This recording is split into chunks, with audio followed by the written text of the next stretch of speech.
देश शहीद तो देश के लिए तो हुआ है ना, लेकिन जो लॉस हम लोग को हुआ है वो तो कभी भी तो फुलफिल होगा ही नहीं है। सब लोग तो बोलते हैं देश के लिए शहीद हो गया, करने के लिए तो बहुत इजी है, लेकिन जो हम लोग को जो लॉस हुआ है वो तो कभी भी फुलफिल नहीं होगा ना। गवर्नमेंट को स्ट्रॉन्ग एक्शन लेना चाहिए देश के खिलाफ। अब तो लेना चाहिए, लेकिन ऐसा तो डेली मिलिटेंट के साथ डेली हो रहा है, डेली जा रहा है, ऐसे एक्शन अब क्या लेगा। गवर्नमेंट को तो लेना चाहिए ऐसे, तो जिस तरह से आर्मी पर्सनल का लॉस हो रहा है वो तो लाइफ का लॉस जो हो रहा है उसमें, इसके लिए तो लेना तो चाहिए, लेकिन कब लेगा कैसा लेगा वो तो अभी तक अभी कुछ पता नहीं। इसलिए डेली शहीद हो रहा है, डेली शहीद हो रहा है। ये एक शहीद के परिवार का बयान है। योगेश थापा अपनी बात पूरी भी नहीं कर पाते कि उनका गला भर आता है। आमतौर पर तो कितना आसान होता है ना, शहादत पर कुछ चमकते हुए अल्फाजों में अच्छी सी बात कह देना, लेकिन उसी वक्त तक जब तक कि ये शहादत आपके घर में ना हुई। एक कहावत है कि लोग चाहते तो हैं कि भगत सिंह पैदा हो, लेकिन पड़ोसी के घर में। शहीदों की कुर्बानियों का वैसे तो कोई मोल नहीं, जो अपनी जान ही देश पर न्यौछावर कर दे उस सर्वोच्च बलिदान की तुलना किसी भी और चीज से नहीं की जा सकती। लेकिन जब शहादत की खबरें आम खबरों में शुमार होने लगे तो सचेत हो जाना चाहिए। क्या बोल सकते हैं, मेरे को क्या रिएक्शन तो क्या हो सकता है ना। हमें अपने बेटा को गुम ही कर दिया, अभी तो आएगा भी नहीं कभी वो वापस। तो कब पता चला? कल रात को पता चला 11 o'clock को। तो आपका लड़का कैसा था? वो तो बहुत ही डिसेंट था, और ऐसे मतलब कंप्लेन कभी नहीं करता था। वो जैसे कंप्लेन करते ना लोग, ऐसे था, ऐसे नहीं था। वो is a very decent guy. तो जैसे तो उसको आर्मी में जाना भी था, उसको बता भी रखा था हम लोग ने कि आर्मी में ज़्यादा लाइफ टफ होता है, क्योंकि उसने देखा हुआ है अपने पापा को। हमने बोला तो तुम या तो नेवी में जाओ या एयरफोर्स में, तो उसने वही फिर आर्मी में जाने के लिए सोचा। फिर तो मम्मी है आप, शहीद हुआ है आपका लड़का, टेररिस्ट के साथ लड़ाई करते हुए शहीद हुआ है देश के लिए, क्या कहना चाहेंगे? गर्व महसूस कर रहे हैं या क्या कहना? गर्व तो होता ही है ना, देश के लिए कुछ किया उसने, है ना।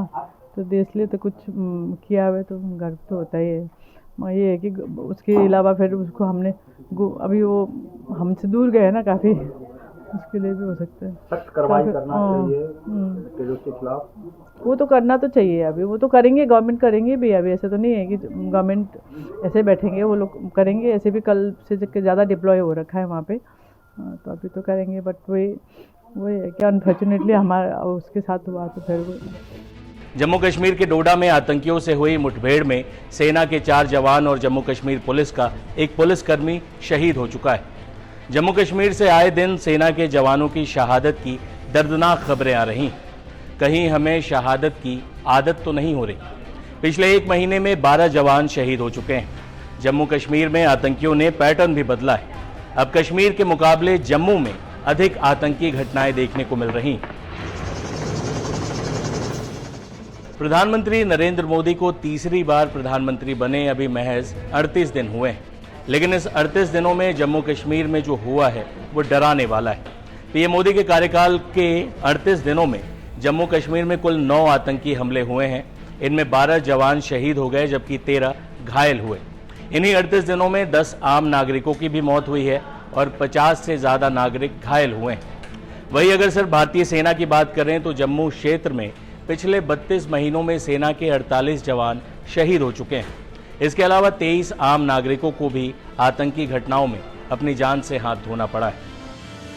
लगातार जवानों की शहादत पर जम्मू कश्मीर की पूर्व मुख्यमंत्री महबूबा मुफ्ती वर्तमान डीजीपी पर ही सवाल उठा रही हैं। उसके बाद इतने लोग, रोज हमारे जवान मारे जाते हैं, रोज हमारे जवान शहीद होते हैं।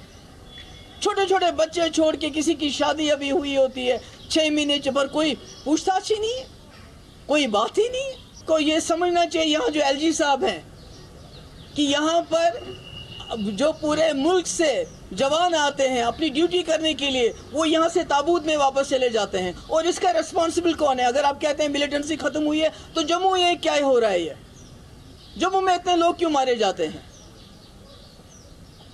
मुझे लगता है कि ये इसका नोटिस होम मिनिस्टर को लेना चाहिए, इसका नोटिस डिफेंस मिनिस्टर को लेना चाहिए और उनको यहाँ रिस्पॉन्ड, बिकॉज पिछले 32 मंथ्स में, खासकर जब से ये डीजी साहब आए हैं, सबसे ज्यादा कैजुअलिटीज बॉर्डर पे कौन है?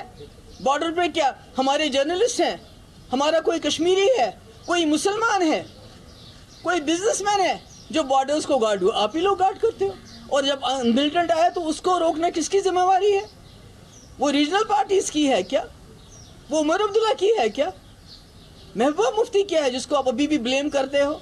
इन्होंने जी यहाँ पर पाकिस्तान का, आपका नैरेटिव तो 6 साल से चल रहा है, क्या हासिल किया आपने? तो मुझे लगता है कि डिफेंस मिनिस्टर हो, होम मिनिस्टर हो, उनको इसका नोटिस लेना चाहिए और जो अकाउंटेबिलिटी फिक्स करके द हेड शुड रोल।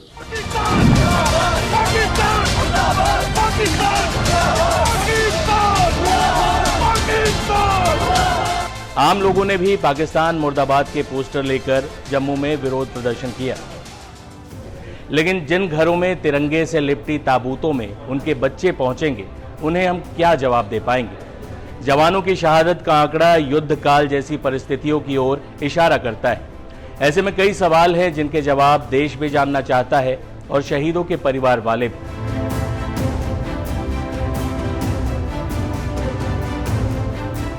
आतंकी आखिर इतनी आसानी से हमारे जवानों पर घात लगाकर हमला करने में कैसे सफल हो जा रहे हैं?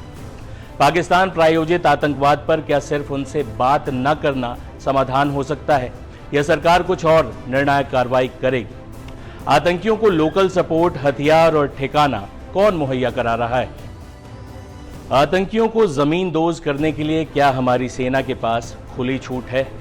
क्या हम बेस्ट टेक्नोलॉजी का इस्तेमाल कर रहे हैं जिससे हम जवानों की शहादत कम कर पाएं? आखिर कब तक हमें जवानों की शहादत की खबरें आए दिन मिलती रहेंगी? यह निश्चित तौर पर फैसले की घड़ी।